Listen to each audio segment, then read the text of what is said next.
In India, protests are being held over the death of a 15-year-old student allegedly beaten by his teacher. Demonstrations turned violent in the state of Uttar Pradesh. The boy belonged to the Dalit community that are discriminated against under the Hindu caste hierarchy. The teacher has not been found and belongs to a community regarded as upper caste. Pavni Mittal reports from New Delhi. There is growing anger against casteism and caste-based violence in India. Last evening, violent protests broke out in a city in northern India over the boy's death. The family says that the boy was beaten by his teacher a few weeks ago for making a spelling error. Now, the family has called this a caste-based hate crime. This family is from the lowest caste in the Hindu caste system, the social hierarchical system. This community is often treated as untouchables. Now, untouchability in India is banned but remains rampant. The police have filed a complaint against the teacher, who they say is absconding. This comes as hate crimes like these have become more common and have been in the news more often. According to government data, about 5 caste-based hate crimes take place every hour on average in the country. Now, India does have strict and stringent laws against crimes like these. In fact, a few years ago, some of these laws were even strengthened. But activists say that enforcement remains weak. We've also seen members of this community mobilize and assert their rights increasingly over the last few years. But their efforts have often been met with more discrimination and, as in incidents like these, more violence.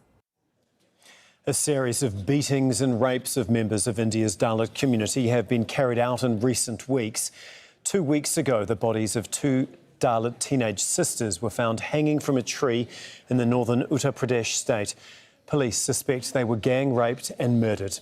A week earlier, a 15-year-old Dalit boy was fined for touching an idol in southern Karnataka state. Village elders ruled it had turned impure. They said if the money wasn't paid, the family would be thrown out of the village. And in August, a Dalit boy died after being beaten by his teacher in Rajasthan state. He allegedly drank water from an earthen pot reserved for teachers from higher castes. Well, let's bring in Riya Singh now. She's co-founder of the organisation Dalit Women Fight. She joins us from New Delhi. Thank you so much for being on this News Hour. Now, for those of us outside India, can you just explain why there is such hostility and violence towards the Dalit community? Yeah, so basically, see, this is not something that's been new to Indian community. This was basically a given sanction which was acceptable until we had Indian constitution, which termed everybody as equal and also ensured certain extra entitlements and security to Dalits who were ex-untouchables. So this present incident which has happened with this young boy in Uttar Pradesh is actually a reflection of the entrenched caste hatred that upper caste people or dominant caste people have against Dalit. So precisely that Indian constitution made us as equal citizens who can now have access to schools and natural resources and be equal citizens, basically. So this, pronouncing this big theme, which is a basic human right, came as a big discomfort to dominant caste people because that was not normal. And now the only way that they can resort to stop these entitlements of as our equal citizen that we have got is through resorting to such brutal crimes. Not even when the hatred is so strong and so much entrenched people that they do not even leave young children and they end up killing them. Yeah. Just a few moments ago, I read out a list of about 4 or 5 examples of attacks in just the last couple of weeks.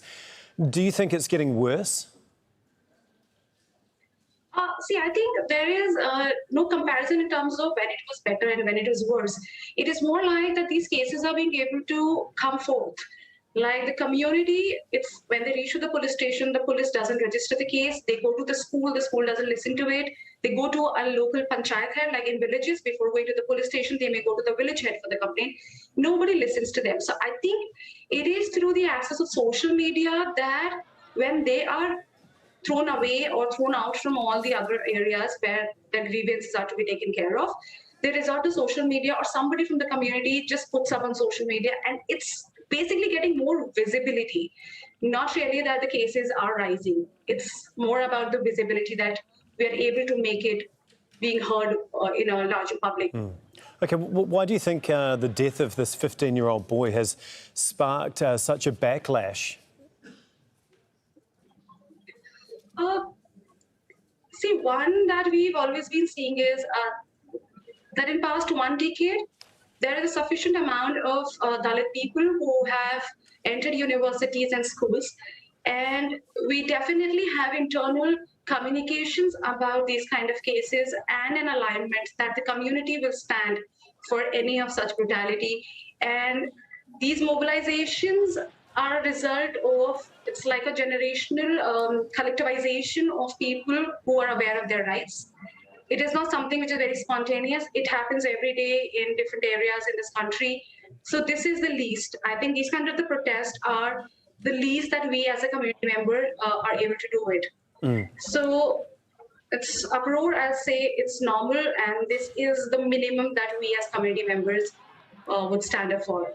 We cannot push authorities, we cannot, what more can we do instead of just raising our voice? So these are seen as protests, but we are collectively raising our voice for something which is totally unacceptable and really brutal. So apart from protesting, what else can you do? Is that all? I think we already have certain mechanism in place, but it is the willingness and the acceptance. When the authority fail to accept, when we claim that it is coming from a caste bias, scheduled caste people or Dalit people are turned back. Their complaints are not registered in the first place.